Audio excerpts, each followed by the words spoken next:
तारक मंत्राच्या पहिल्या ओळीमध्ये तारक मंत्रांचा स्वामी भक्तांना निश्चय होण्याचा आशीर्वाद दिला आहे.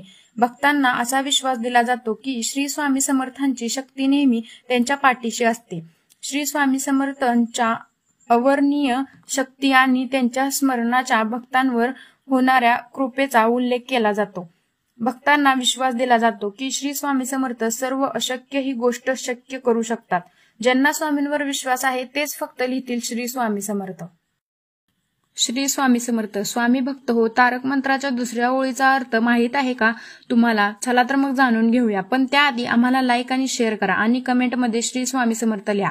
दुसऱ्या ओळीचा असा अर्थ होतो की श्री स्वामी समर्थांच्या चरणात असणाऱ्या शक्तीचा उल्लेख केला गेला आहे. श्री स्वामी समर्थांच्या कृपेने भक्तांच्या प्रारब्धाचे पालन होत असल्याचा उल्लेख केला गेला आहे. भक्तांना अस्वस्थ केले आहे की स्वामी समर्थांच्या आज्ञेविना त्यांना काळही हात लावू शकत नाही. भक्तांना अस्वस्थ केले आहे की श्री स्वामी समर्थांच्या कृपेने त्यांना परलोकी भीती वाटणार नाही.